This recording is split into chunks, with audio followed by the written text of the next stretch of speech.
So you're talking about helping prepare students to present at conferences.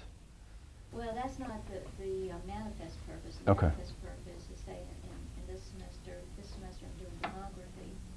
The manifest purpose is to learn about population changes, but the latent function is to get them at a conference of memory.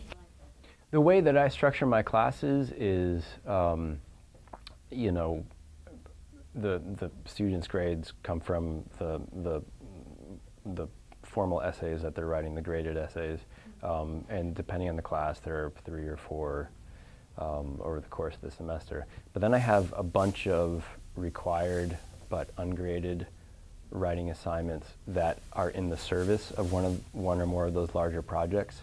So for instance, if the goal is to have them write a conference paper, and there's a great rhetorical context right there, you know, audience, the people at this conference in this field, you know, who know this stuff pretty well. Purpose, you know, to share with them some significant finding that makes a contribution to sociology. You know, context, Emory, or you know, the larger discussion of sociological theory and research. But then what you might have them do, so that might be like one of the graded things that they do is write that conference paper. But then in service of that, they might do a number of in-class, out-of-class, you know, individual, group, informal writing assignments that get them doing the kinds of thinking that they need, that start them on the process of writing that conference paper. Would you have them present? Sure. Or should it be more personal? I would have them present. I mean, if that's what they're going to be doing, you know, Only if accepted. Right. Oh no, yeah, have them present. And I mean, there's nothing like understanding what it's like to give a conference paper than to give a conference paper. And you know, I still, when I present at conferences, I still try it out on people before I go to the conference. So I practice it before I get to it. So yeah, if part of what they do in the class is write a presentation or write a paper and present it to the class, you know, that's a great exercise. Yeah. But I think there's some other things we can talk about there for sure. But maybe we can come back to that a little bit at the end, and I'll keep. So yeah, number 6, flesh out a frame. I've had some success with this. I've had some failure with this too. This is when you provide students with the frame of an argument that they flesh out. And this strikes me as probably useful for you know, students in first or second year classes. You know, this is where you kind of you give them the frame of the argument, and then they kind of have to fill in the details. It's a little it's like fill in the blanks on crack, I guess, you know, because it's not just one word that they have to fill in. They have to extend the argument. They have to develop it. Yeah, although it's you know, you don't have lines that say adjective, adverb. Best I think described by example, and this is one that Bean has. So Socrates and the sophists differed in their beliefs about truth. On the one hand, Socrates argued, you know, and then they would have to develop that idea. The sophists, on the other hand, argued, you know, they have to develop that idea. You know, could be useful for free writing, for group work, could even be a really good exam question. And I think it's useful for helping students engage at a deep level with those concepts, and also with the debates that are in your field that you're talking about, and how arguments fit together. You know, the structure that Bean has here is, you know, one that shows up pretty commonly in writing in the humanities. But then when you think of like how do these arguments, how do these debates sort of unfold in your specific field, and then how can you construct it so that, again, you supply them with just enough so that it kind of primes the pump, and then they have to run with it. Number 7, writing summaries or abstracts of readings or lectures. For whatever reason, we think that writing summaries is really easy, and it's actually extremely difficult because it involves complex processes of both analysis and synthesis. Analysis in the sense that you're selecting certain details and not selecting others. That's one form of analysis. But it's also disciplinary because they need to know what are the primary ideas, and then what are the sub-arguments underneath that, the main points, the sub-points. And depending on the genre of writing, depending on the level of the student, this can be extremely difficult for students to do. And then synthesis, they have to put it together identify those main points, put it together in a readable form. Something that I really like about abstracts especially is that that's a genre that exists. I mean, most fields, published journal articles begin with a 250 or so word abstract. And so to be able to let students know, I'm not just asking you to do this, to ruin your weekend, to make your life miserable. In fact, I did this last semester. My friend Mike is a professor at Baylor, and we had recently published an article together, and we had to write an abstract, and so we did that. But then they also asked us to write, we had to write 4 or 5 bullet points that were like the key research findings. And this is not something that Mike and I had to do before.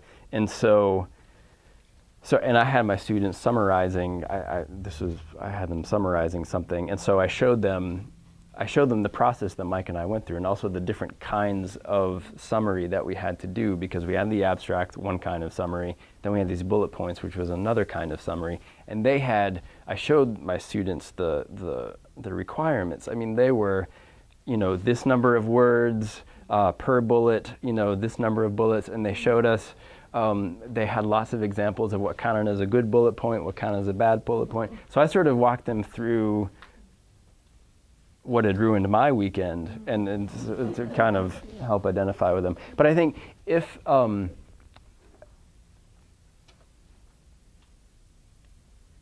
you're asking your students to write in genres that exist in your field, and that exist out there, that aren't just, write me an essay, but that they can come to some understanding of the rhetorical purpose, who the audience for this kind of genre is, what the purpose is. That can help a ton to lead to better writing, and to help them understand the assignment, help them understand what it's calling for, but also you have tons of examples you could show them, and it usually leads to better writing. So I really like the writing in abstract. Can be really useful for helping them understand difficult readings. I could imagine it occurring in group work in a class. I could imagine it occurring, it itself could be, it could be a small graded assignment, to have something like that. Reading response, Tom had mentioned that earlier. I think there are a lot of ways to use something like that. Help students read difficult texts. Help students understand how disciplinary arguments are constructed, because they're then having to look through this literature review, this lab report, whatever genre it is you've asked them to read, and figure out how the argument is constructed to identify the main points, the subpoints, and so on. The last one, and I've used this with quite a bit of success, is writing a dialogue or an argumentative script. And again, I think this is probably most useful for first or second year students. But if you say you've been talking about a range of perspectives about one idea, one concept in your class, and so then you ask them in maybe an in-class group work, you say, okay, come up with a debate among these 4 people about this topic. they have a lot of fun with it. I did something very similar to this in one of my first year writing classes not long ago. And it's kind of cheesy. I'll say that right from the start. It's also possibly mildly heretical. Bless you.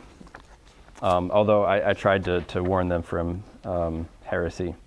So this is English 106 college writing. This is a couple of semesters ago, and we were reading all these different essays on the obesity problem and on food and fast food and all that. And people had all these different perspectives. Some people were saying, government needs to help us. Other people were saying it's the individual's responsibility. And so they were having to write this kind of debate, write about this debate and intervene in this debate. And so I wanted to make sure that they really knew the different perspectives. So you'll notice the first slide was WWJE, and I didn't explain that. But then the second slide is moving across was the book, the cover of the book, What Would Jesus Eat? So they start to make this connection. And so then I give them the scenario. And this is part of what I referred to as the rhetorical situation or that rhetorical context. And I say it's lunchtime. Some of the authors we've been reading are sitting around eating healthily and talking. One guy was Radley Balco, announces that he's just read this other guy's, Engler's article, Obesity, Much of the Responsibility Lies with Corporations. Balco disagrees with Engler. The scenario continues. Balco specifically disagrees with Engler's last line, which was that we need a movement that effectively challenges the capitalist entities that push their interests no matter the weight or health effects. And then I say a vigorous but fair debate ensues. So I say you'll work in groups of 3 or 4, you'll write a dialogue that represents this debate, you'll read your dialogue out loud to the class at the end. And I say the characters you want to represent in your debate include, and they say Balco, Engler, I forget, David Shinchenko was the other one. And then I say, and there's somebody else. Who else? And they're like, Jesus? I say, yes. So they all kind of laugh and groan. But then I say, no, seriously, I want you to think about how, we've been talking about the debate from these different people's perspectives. Say Jesus were part of this debate. What do you think you would have to say about this? Where do you think he would land on this debate? And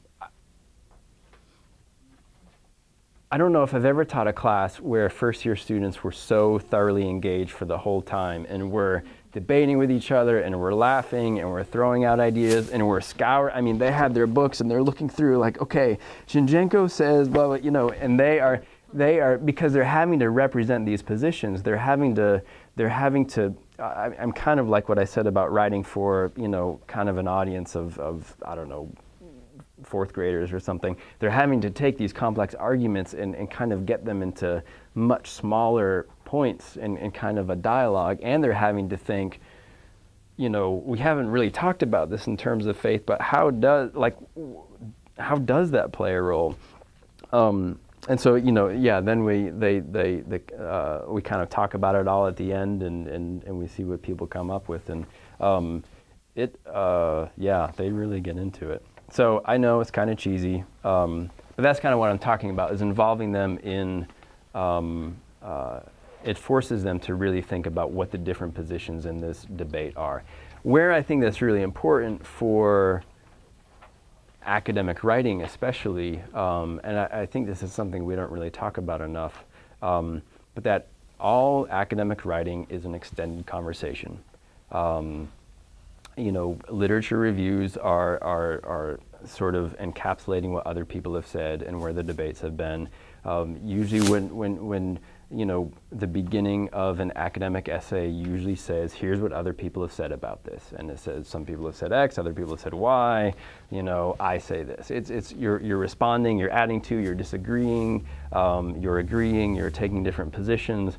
So one of the things I try to get my students is to see, this isn't just, you don't just write something and throw it out there and it's utterly decontextualized. No, it's this long, extended conversation that has existed for a long time and will exist long after we've contributed to it.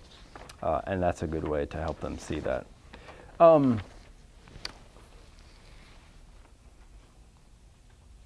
So what I kind of put at the end of this I sort of listed some steps you might use to think about how you might use or adapt one or more of these for your own purposes. And I won't go through all of this, but kind of what I begin with is you identifying the objective course goal or concept that you want students to learn. I think that's where it has to begin. Not with how can I use this strategy, but what do I want them to learn? It's kind of like, we talk about technology as it's the thing that it's sort of our salvation, if we have the technology. And so now a lot of schools, a lot of companies are purchasing technology, and then people are asking, wait, why do we have this? Why do we need this? What is this useful for? What I want you to do is think first from purpose. Like, what do you want to do? What do you want your students to know? And then that should shape what you use, what you don't use, how you adapt that stuff. I'll shut up in 30 seconds and open the floor for discussion and conversation. Again, I've taken these basic strategies from Bean's book from chapter 7. He provides much more detail about each one. I also have lots of other resources that provide examples of different kinds of assignments similar to some of these things. So if you have any, and I put my contact info down at the bottom there, if you would like anything else. But what are you guys thinking about? I mean, as I've talked, I wonder if there are courses or objectives or concepts you've thought of. Maybe you've made some connections. You thought, ooh, I could use that for that. Any ideas? Jared? I'm curious, how do you motivate an unmotivated student to take seriously an ungraded assignment? This sounds great. Right. I would love to use. Well, one of the things I do, for example, if I assign reading, students have to do some writing about it. And depending on which class, I call these writing responses.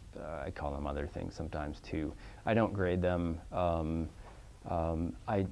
but they do have to do them, and so I make sure that they do it, and it's kind of a yes or no sort of. Yes, they did it. No, they didn't do it. But I also place emphasis on it in class, and so. For instance, I'm teaching a writing center tutor training class this semester, and it's a 1 credit hour class. So it's primarily going to be reading and discussion. And I already told them, because I already assigned reading for the first day. I know I'm a jerk. I already told them that class is going to involve 2 things. They have to read. They have to write a sort of a response to the reading, and they have to bring the response to class. I said, class will entail me asking you 2 questions. How's it going in the writing center? Because it's a practicum, they'll be doing this work as they're learning this. And what did you think of the reading? And they will learn pretty quickly that they will be much more successful if they have their sort of writing response in front of them that they can relate to. Because I'm trying to put the burden on them to initiate the discussion. And so, and but still, though, yeah, there still has to be some. If they see you not taking it seriously, they're not going to take it seriously. But if they know that every day when they come in, they better be ready to talk about what they read, they'll take it seriously. Tom? I've had so when I first got here, when I teach, I have a lot of primary source reading. I just read books and we talk about it in the class. That's what I do, and so. I started out just by having them take notes and turn in the notes to me each class on what they've taken. But they tended to blow it off a little bit and just, kind of stupid last minute stuff. But the idea was to prompt discussion, and I also noticed they were struggling on their papers, kind of with the thesis. And so I've started now making them, for each block of reading, come up with a thesis for that block of reading, defend it with 4 bullet points, and then give me the summary stuff. And the idea is they are very able to talk about what they've read and have a unique idea about it. And I've noticed, it's ungraded, so it's you gave it to me, you didn't. Right. So I don't have to spend a lot of time on in the it. classroom, period?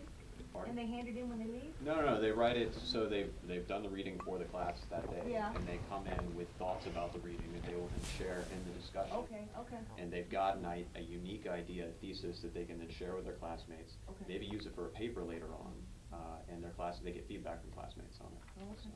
Another permutation, and I've done this, is I have students, I have them do writing responses sometimes, and in some of the classes this semester I'm having them do what one of my professors in grad school called a prolusion, which I don't know if it's a word that actually exists. But the assignment is to take, choose a passage of like 50 to 100 words, like no less than 50, no more than 100, that you think is somehow significant, the center of the reading, the most important idea, the thing that you understand well, don't understand well, and you know, you kind of type that at the beginning of the, and then you, in a few hundred words, explain why you think it's significant, how you think it's the center. But then what I have them do at the end is, and this is kind of like your bullet points, is have them include, like, I forget what I say, like three questions that they could use in class discussion. So like what, from that, what they chose, what would be a good question to get people talking about that idea? Which is, yeah, it's kind of like giving them talking points. It's not just a massive writing, it's they have something bulleted out that they can, you know, glance down at and say, one question I have. And one thing, and this is a bit of sort of attention span, sleight of hand, but I've seen it in classes where we would submit those before class, maybe midnight, the night before class, and then as I lead discussion, I sometimes use you know, the questions that the students, so they're all hoping, oh, I wonder if he's going to use mine. This is a, you know, reward. It's a Yeah. the lottery. Yeah. And Well, waiting to see if their question will come up. and that's a way, that's what I mean by valuing it, you know, in ways other than grading, Yeah. you know, is, yeah, because that is kind of, it's almost, you're acknowledging, yeah, this was a good question, you know, good job. Yeah. No, I'm just wondering, because, you know, with the humanities classes that are really large, which you want it to be very writing based, but it's kind of not hugely possible all the time. So doing those kind of shorter assignments, I'm just thinking how, if the class is very large, can you really? You can't get to everybody's. In fact, that's kind Yeah. of, that's the goal. But Yeah. I like the That's idea of beauty that it, kind is of that random. It could always be mine It next. could. I mean, I do know that for most of, many of the reading assignments, they have some sort of a variation on a response paper.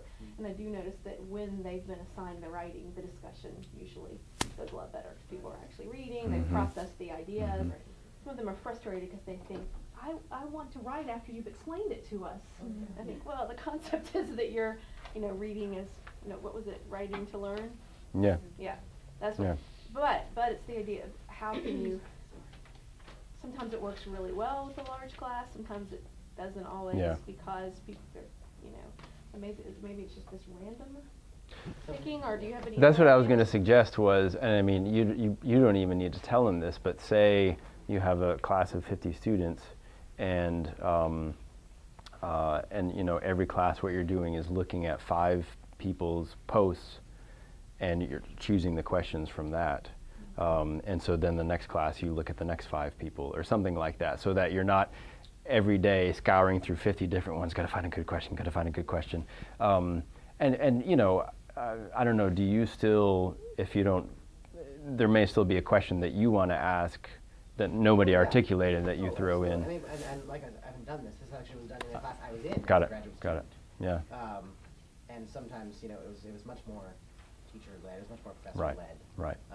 But just the Right. chance that, you know, something like It could be, you brought up, yeah, or quoted or Yeah. asked from my paper was intriguing. right. Jeff, I love the, there's like a added benefit to this, especially sort of in class, short writing assignments, and that's the fact that the students have a ready response. So if I have a question, even if it's a short few sentences, you know, music is very hard to talk about. So why don't you take 5 minutes, write down a response, and then calling on somebody's in trouble, and nobody's afraid to be called, Right. and they can actually speak a little more eloquently. Right. They have something there. Yeah, if you assign a reading, everybody comes into class, they're bleary-eyed or whatever, and you ask a question, they'll still be bleary-eyed, you know. But if you give them a chance to process it, to get into it, and then you ask the question, yeah, it's much, and if they have something in front, sometimes even the students who are most hesitant to talk they're that much less afraid because they have something that they've written down. I've noticed too with the group, when you do writing in groups, and then they have to come apart and discuss, have it with some of these that you said, then they present like the dialogue. Some of the people that are so kind of timid and don't talk, there's a sense of, oh, well, I've discussed my ideas with this small group, and my ideas are okay. So maybe I'll speak. I've written with the group, and I've noticed that really, I'm not always a fan with group work, but in that situation, I think it can. Yeah, no, definitely. I agree. This is a sort of a side note. One thing I've found is an obstacle to actual criticism and critical thought is that students think conveying their own opinions about, masterworks is critical engagement, right? And so I'm actually going to try something this year in one of my classes where they, on one sheet of paper, write what they feel about the play, and then on the other they write what they think was important, or interesting, or unusual. And then when we get to class, I'm going to have them crumple up the first one in the garbage. I never discussed this. Oh, that's pretty funny. I don't know if it's going to work, but it's just The opposite of right-wing. Yeah. I value the second paper a lot. Yeah. Your opinions about what That's how pretty they feel funny. is not There important. might be some scarring. there might be some scarring, just so you know. And then I'll light it on fire. Yeah. Yeah. Well, that'll make it all better. I really like the idea of giving them the thesis already there for them to support or not to. Because I remember being frustrated as an undergrad, spending all that time thinking, what is this okay? Or what can I write about? And then to be able to just actually plunge into the material and start using my brain in the way that someone does use their brain in that field is, I really like that idea. Yeah, and that, I think we forget that as experts in our field. We can look at, we can read these texts and look at these data sets and come up with, say, oh, here's what's happening. And probably when we think back to when we were first able to do that, for a lot of us, it probably wasn't until grad school that we could do that. Maybe for some of us it was, senior year. I don't know. So that requires a lot of knowledge and experience to be able to do that. And so especially in especially new majors, gen ed students, yeah, that's. I remember almost like really wanting to jump in and do something. Yeah. But just not knowing how to. I also do feel like that will help them focus their research more. I get a lot of students who come up with thesis statements that are terrible.